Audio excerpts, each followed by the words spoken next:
The first decade of women began in the year 1975 in Mexico.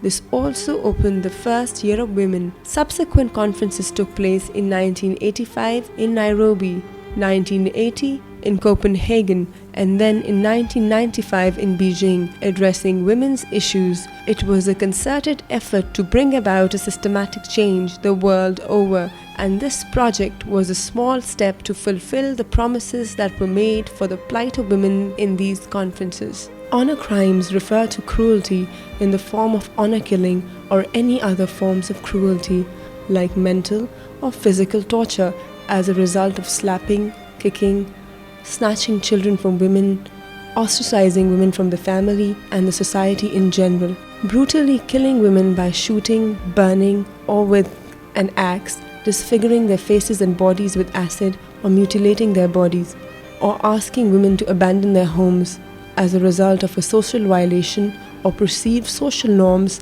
like watasata, forced marriages, early marriage, demand for divorce on the part of the woman, or custody of her child, or illicit relations with a lover or suspected of having an affair, exchanging women as a form of compensation, etc.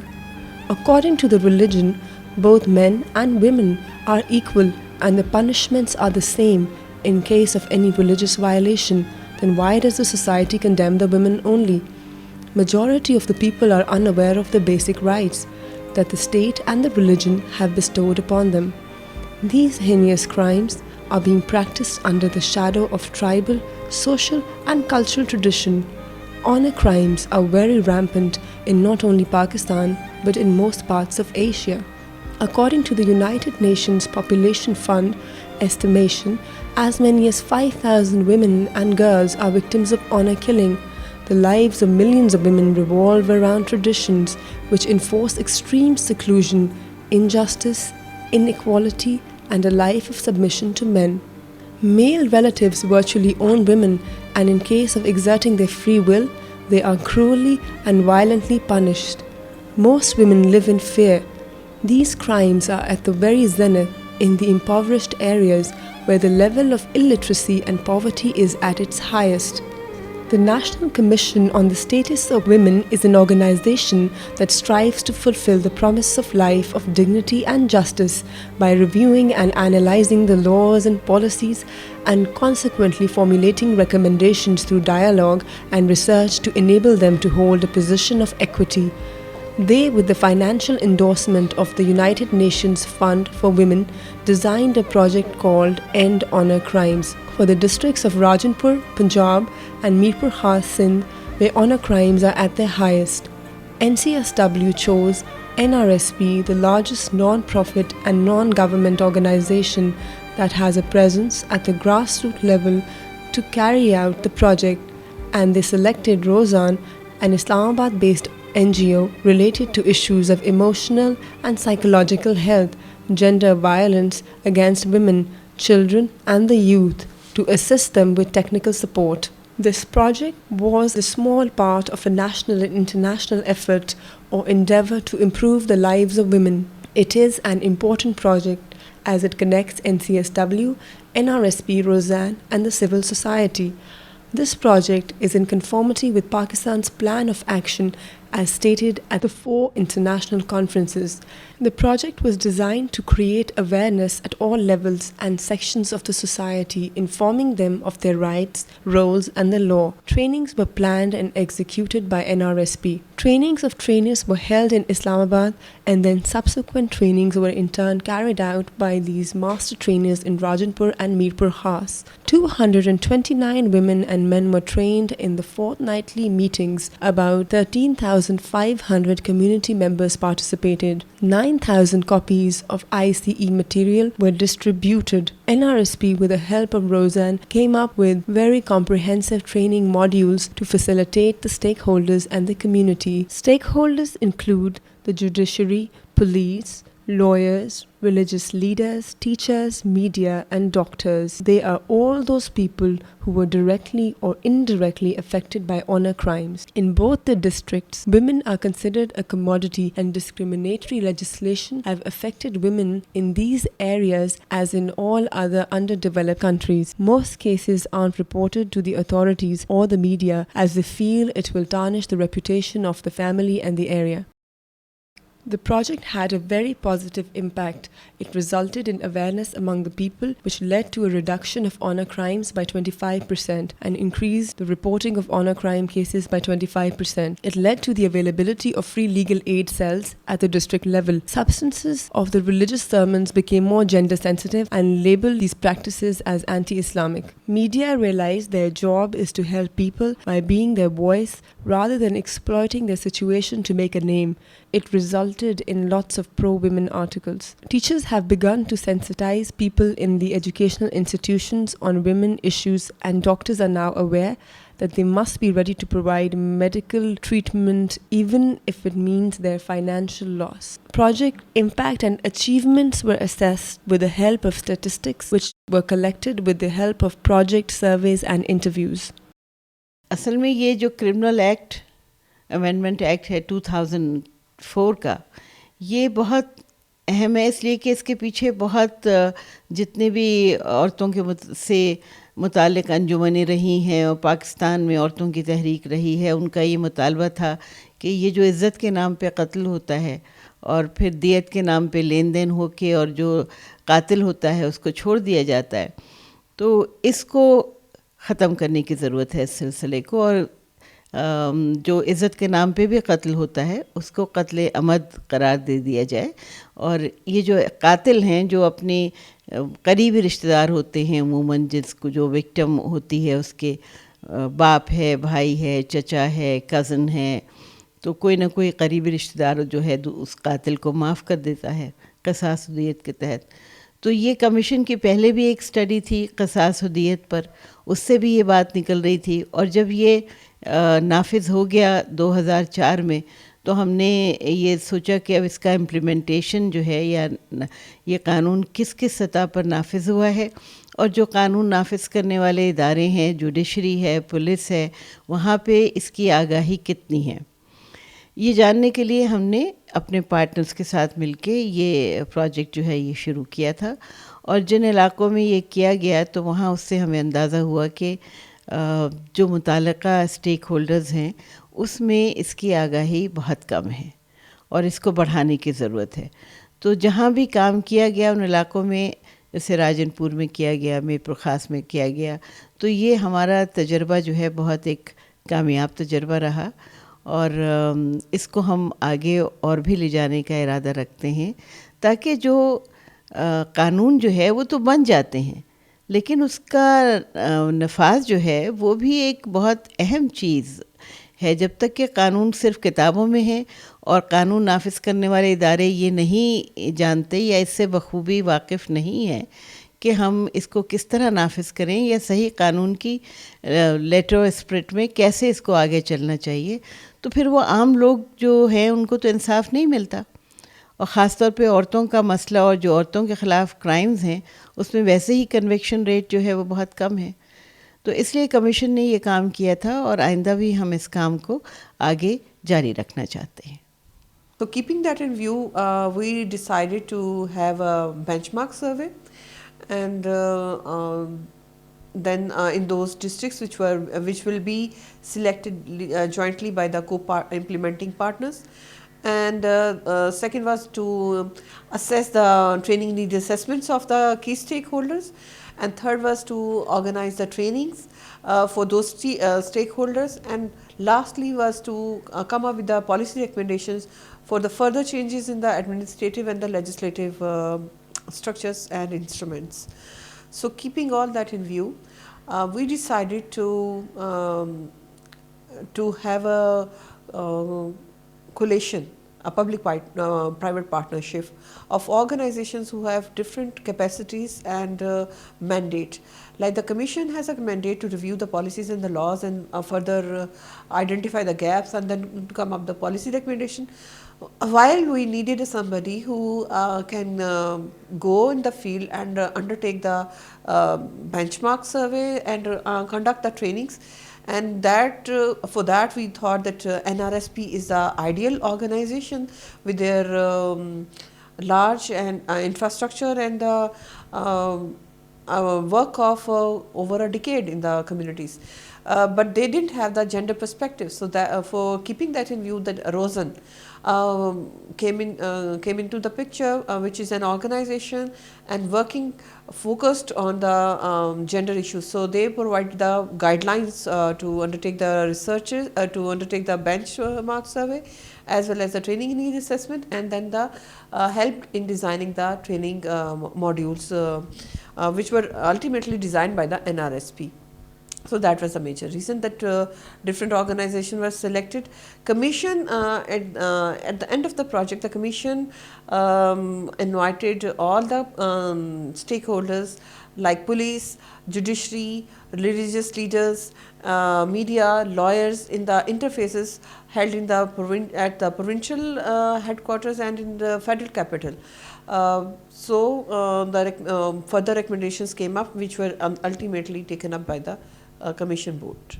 In fact, when we accepted to work for this project, we had this thing in mind that we have to mainstream the ideas and concepts which we implemented through this project. And then there is a full program of educating people on human rights. बल्कि practically अगर आप इसको देख लें तो मैंने जब DSP से मुख्तलिफ वक्तन फ़क्तन इसकी फ़ीडबैक ली तो जो रिपोर्ट्स आ रही हैं गैरत के नाम पर उनकी तादाद में कमी आना शुरू हो गई। और इसके साथ साथ ये भी है कि लोग अब इसके लिए कानून का सहारा ले रखे हैं। वो लोग जिनको पता नहीं था कि कानून उनको प्रोटेक्शन देगा, अब लोगों में मालूमात पहुंच गई और वो कानून का सहारा भी ले रखे हैं। और इसके अलावा सबसे जो अहम बात है कि जब चीज़ें हो जाती हैं उनके होने से पहले अब लोगों को मालूमात हो गई हैं, तो उनमें ये आ गया है कि अब अगर इस तरह का कोई वो इक़दाम करेंगे तो कानून उसके लिए मौजूद है, उनके ख़िलाफ़ हर किस्म की कानूनी कार्रवाई होगी। पहले वो जो बिला झिझक इस तरह के जो हैं काम करते थे, अब वो सोच समझ कर इस तरह के मतलब है कामों में इन्वॉल्व भी नहीं हो रहे, बल्कि वो इस तरह की चीज़ों में काफ़ी हद तक कमी वाला मैं लफ्ज़ इस्तेमाल करूँगी। वाज़ेह बात है इतनी जल्दी ख़ात्मे की बात तो नहीं की जा सकती, लेकिन हमारा टारगेट भी यही था कि कम से कम लोगों को शऊर आए और इसमें इस ट्रेनिंग के फ़वाइद ये हों कि इस चीज़ का जो गैरत के नाम पे जो जराइम हो रहे हैं उसमें एक नुमायाँ जो है वो कमी आए, जिसके लिए क्योंकि हम प्रैक्टिकली फील्ड में जाते हैं तो इससे मुतल्लिक़ हमें मालूमात आ रही हैं कि इसमें कमी आ रही है। एंड में मैं National Commission on Status of Women, UNIFEM, NRSP का शुक्रिया अदा करूँगी कि जिन्होंने मुझे ये मौका दिया। और बेसिक राइट्स पे भी हमें गाइडलाइन मिली है जो मेरे लिए बहुत हेल्पफुल हुई है, क्योंकि मुझे अपनी रेजिडेंट्स को उनकी रिहेबिलिटेशन करने में, उनकी साइकोलॉजिकल काउंसलिंग करने में और उनको अपने लीगल राइट्स के हवाले से गाइड करने में अब मुश्किल नहीं होती। जो मैं NRSP की का शुक्रगुज़ार हूँ जिन्होंने इस ट्रेनिंग पे हमें काफ़ी गाइडलाइन दी और हमें अपने काम में इम्प्रूवमेंट लाने के लिए काफ़ी हेल्पफुल ये ट्रेनिंग दी है। Thank you. ये जो वर्कशॉप थी ये एंड ऑफ ऑनर क्राइम पर की गई थी, जिसमें कत्ल अमद के मुतल्लिक़ बताया गया था कि इससे पहले कत्ल अमद में जो लोग हैं वो खुद ही वली बन जाते थे, वली बनने के बाद वो अब माफ़ कर देते थे। लेकिन अब हमें पता लगा इस ट्रेनिंग के बाद कि अब स्टेट उस केस को परसू करती है, और यही बात हमने आगे तक पहुंचाई है। ख़वातीन के मुतल्लिक़ बहुत से ऐसे क़वानीन थे जो क्रिमिनल अमेंडमेंट ऑर्डिनेंस 2004 में जो तब्दीली आई थी उसके मुतल्लिक़ बहुत से ऐसे ऑफेंसेस थे जो नए आए हैं, उसके मुतल्लिक़ भी हमें आगाही दिलाई गई, जिसमें 365 भी निकाह की खातिर किसी को अगवा करना, उसमें किसी किस्म की जो सज़ाएँ थी 25 साल उम्र कैद की सज़ा वो दी जाती है। 367 अननेचुरल ऑफेंस के मुतल्लिक़ हमें बताया गया, उसकी सज़ा के मुतल्लिक़ बताया गया। इसके अलावा 371A, 371B जिसमें ख़ास कर सेल्स एंड परचेज़ के मुतल्लिक़ था, थॉरली डिस्कस किया गया और उसकी सज़ा के मुतल्लिक़ भी हमें बताया गया कि 25 साल सज़ा होती है। और 375 के मुतल्लिक़ हमें ये बताया गया कि ज़िना में कौन कौन सी रज़ामंदी की कौन सी वो किस्में होती हैं, इसमें क्या कहते हैं किसी को थ्रेट करना वो भी इसमें शामिल होता है। انڈر 16 گرلس کے متعلق اور اس کی سزا کے متعلق 376 کے متعلق بھی ہمیں تھورولی ڈسکس کیا گیا اور اس کے متعلق بتایا گیا کہ اگر ایک شخص ہے تو اس کی سزا کتنی ہوگی 5 سال سے 25 سال، اور اگر 2 یا زیادہ اشخاص ہیں تو ان کی سزا جو ہے عمر قید یا 25 سال سزا ہوگی۔ اس کے علاوہ 493A اس کے متعلق بھی ہمیں بتایا گیا کہ کسی کو عورت کو کمپیل کرنا، نکاح کے متعلق اس کو بتانا، اور اس کی سزا کے متعلق بھی ہمیں بتایا گیا کہ اس کی سزا 25 سال ہوتی ہے۔ 493 کے بعد 496A B C کے متعلق بھی ہمیں بتایا گیا، جس میں کسی کو کمپیل کرنا، کسی کو اغوا کرنا، زنا بالرضا کے متعلق بتایا گیا، اور سب سے اہم بات قذف کے متعلق تھا جو 493C کے متعلق تھا۔ قذف میں اس کی سزا 5 سال اور جرمانے کا بھی ذکر کیا گیا۔ 203 یہ نئے ایکٹس ہیں جو کہ PPC میں امینڈمنٹ کی گئی تھی اور ان کا اضافہ کیا گیا تھا، اور یہ خواتین کے تحفظ کے لیے بنائے گئے تھے۔ اس پر ہم لوگوں نے تھورولی ڈسکس کیا، اور اس کے علاوہ کچھ ڈسکشن میں یہ بھی بات سامنے آئی کہ وہ جو حدود کے آرڈیننس کے جو ایکٹ ہیں 5 اور 7 وہ ختم ہو چکے ہیں، لیکن اس ورکشاپ کے بعد ہمیں پتہ لگا کہ وہ بھی ویسے ہی موجود ہیں، لیکن اس کو ثابت کرنے کے لیے آپ کو 203A B اور C پر عمل کرنا پڑے گا۔ ایک پر یہ ہے کہ 4 گواہ لانے پڑیں گے جو تزکیہ شہود پر پورے اترتے ہیں، تو پھر جا کر 5 اور 7 کی امپلیمنٹیشن ہوگی، ادروائز نہیں ہوگی۔ تو ہمیں اس چیز سے بھی آگے ہو، یہ بڑی یعنی کہ تھورولی ورکشاپ تھی، بہت اچھی ورکشاپ ہوئی، اور اس سے ہمیں بہت کچھ سیکھنے کا موقع ملا، اور ہم نے اسے اپنی پریکٹیکل لائف میں امپلیمنٹ کیا اور لوگوں کو اس کے متعلق آگاہی حاصل کی۔ اس قسم کی ورکشاپیں ہونی چاہیے تاکہ اس سے اویئرنیس سیشن ہوتا ہے اور ہمیں ہارن ہوتی ہے۔ Thank you. کہ ہمارے ڈسٹرکٹ وہ ڈسٹرکٹ تھا کہ جہاں پہ ہر سال بہت زیادہ اس طرح کے غیرت کے نام پہ جو جرائم ہوتے تھے اس کے کیس بہت زیادہ رجسٹرڈ ہوتے تھے، لیکن اب اللہ کا شکر ہے کہ اس شک کے آنے سے کافی سارا فرق پڑا ہے، اور انشاءاللہ نیکسٹ میں بھی ہم اگر فیوچر میں جائیں گے تو انشاءاللہ مزید اس سے فرق پڑتا جائے گا اور ایک دن یہ جرائم ختم ہو جائیں گے۔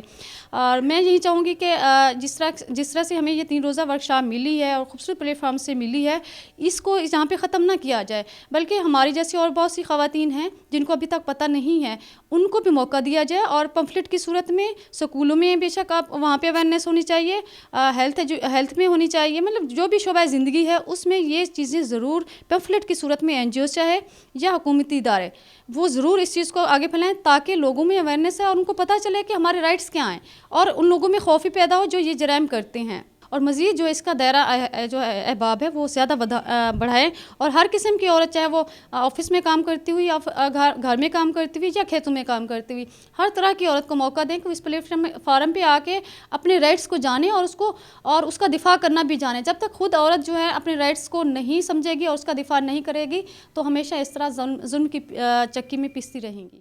With regard to gender sensitization, I admit that this training has given me a new horizon. My approach towards working women and their problems has changed altogether. I understand now. I respect women, especially working women, much more than before, irrespective of their nature of job or duty. I also learned various type of honor crimes in society, and I personally feel that my personal life I built good relation with my wife. Thank you. First of all, I would like to thank National Commission on the Status of Women who organized such a brilliant training sessions, and I've learned how one should behave with the females, whether they are in relation of a family or in a profession, and I've also learned how important communication is.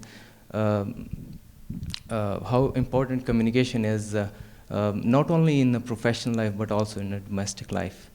And for me now I can say that I have a greater respect for females, and I have always kept in my mind the gender balance equation, and took some initiatives to reduce gender discrimination prevailing in our society. I think it was a very good example of public-private partnership with NRSP and Rosen also. Not only they were very professional, thorough, and delivered everything within the time limits. And we would like to continue this partnership in future also, because there are so many areas we can work really together with NRSP. Apart from the above-mentioned achievements, the other great achievement that this project brought was the formation of the Social and Human Protection Program, which will address issues not only related to women and their children, but sickness, violence, disability, old age, and unemployment. As seen, the major reason behind this issue is the lack of education among the public and private sector. 2,546 honor killings took place in the year 2007 to 2008. In the last 4 years, 6,285 women have been victims. Most of them were due to a woman wanting to marry for choice, and the second being not wishing to lose property to someone outside the family. Male members of the girl's immediate family are the culprits, and they make it seem like an accident to be dealt with as a private matter against the law, which the average citizen is unaware of.